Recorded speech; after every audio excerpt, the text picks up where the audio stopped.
Perkenalkan, nama saya Dea Roli Oktaria Damanik dengan NIM 3311811027 dari IF5A Karyawan. Hari ini saya akan menjelaskan tentang diabetes mellitus.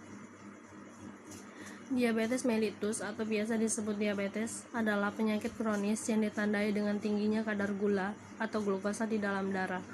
Kondisi ini juga sering disebut sebagai kencing manis atau dengan penyakit gula. Gula yang berada di dalam darah yang seharusnya diserap oleh sel tubuh untuk kemudian diubah menjadi energi. Insulin adalah hormon yang bertugas untuk membantu penyerapan glukosa dalam sel-sel tubuh untuk diolah menjadi energi, sekaligus menyimpan sebagian glukosa sebagai cadangan energi. Jenis diabetes mellitus dibagi menjadi dua, yaitu ada yang pertama, diabetes tipe 1. Diabetes tipe 1 adalah gangguan autoimun yang menyebabkan kerusakan sel-sel yang memproduksi hormon insulin di dalam pankreas. Akibatnya, tubuh kekurangan insulin. Kurangnya produksi insulin dapat meningkatkan kadar glukosa darah. Biasanya gejala penyakit gula ini lebih sering terdeteksi pada usia yang lebih muda, terutama pada masa anak-anak ataupun remaja. Sedangkan yang kedua ada diabetes tipe kedua. Diabetes tipe 2 adalah tipe penyakit gula yang paling banyak terjadi. Kondisi ini lebih sering terjadi pada orang dewasa, terutama yang berumur di atas 30 tahun. Kondisi ini biasanya terjadi karena kemampuan produksi insulin yang melemah atau berkurangnya kemampuan tubuh dalam merespon insulin. Diabetes tipe 2 ini umumnya terjadi karena masalah gaya hidup. Yang ketiga ada diabetes gestasional. Diabetes gestasional adalah penyakit kencing manis yang hanya terjadi pada wanita hamil. Kondisi ini menyebabkan masalah pada ibu maupun bayi jika tidak diobati. Jika ditangani cepat dengan baik, penyakit gula ini biasanya sembuh total setelah melahirkan.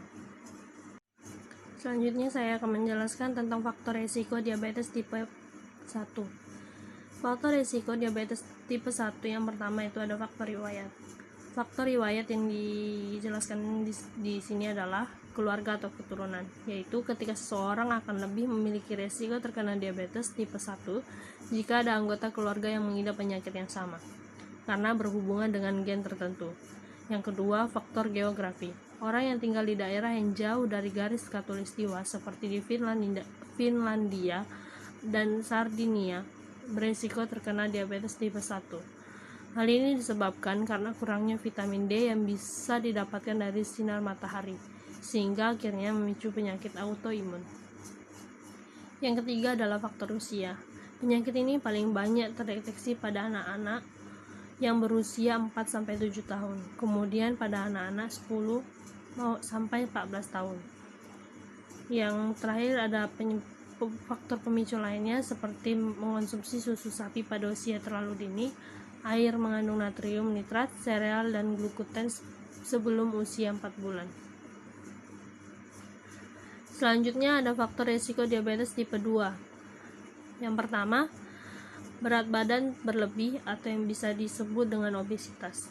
Yang kedua, distribusi lemak perut yang tinggi. Yang ketiga, gaya hidup tidak aktif dan jarang beraktivitas atau berolahraga. 3. Riwayat penyakit diabetes tipe 2 dalam keluarga. Yang ketiga, ras kulit hitam, Hispanik, Native American, dan Asia Amerika memiliki angka pengidap lebih tinggi dibanding dengan ras kulit putih. Usia di atas 45 tahun walau tidak menutup kemungkinan dapat terjadi sebelum usia 45 tahun. Apa saja tanda gejala diabetes mellitus? Tanda-tanda kita mengidap diabetes mellitus adalah yang pertama, sering merasa haus ataupun lapar. Yang kedua, sering buang air kecil, terkadang terjadi setiap jam atau yang disebut dengan poliuria. Yang ketiga, lemah, lesu, dan tidak bertenaga. Sering mengalami infeksi, misalnya infeksi kulit, sariawan, atau saluran kemih. Selanjutnya ada luka pada penderita diabetes, sulit sembuh. Selanjutnya pandangan kabur, gatal pada kulit terutama pada lipatan paha atau daerah sensitif, serta yang paling nampak adalah turunnya berat badan yang tiba-tiba. Pencegahan diabetes mellitus dapat dilakukan dengan 1. Memiliki berat badan yang ideal. 2. Banyak makan buah dan sayur. 3. Mengurangi konsumsi gula. 4. Aktif dalam melakukan berolahraga.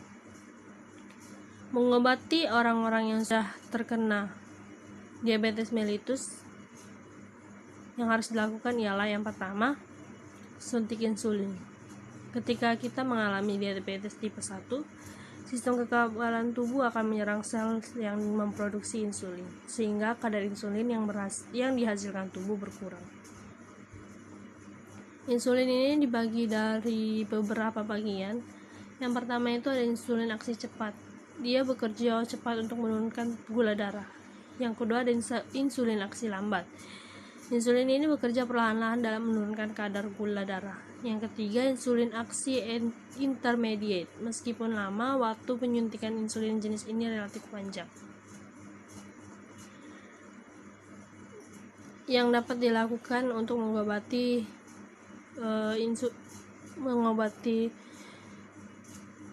diabetes ini adalah dengan mengkonsumsi obat-obatan dan menjalani pola hidup sehat. Demikian video ini. Saya mohon maaf jika banyak kesalahan kata. Terima kasih. Sampai jumpa. Salam olahraga.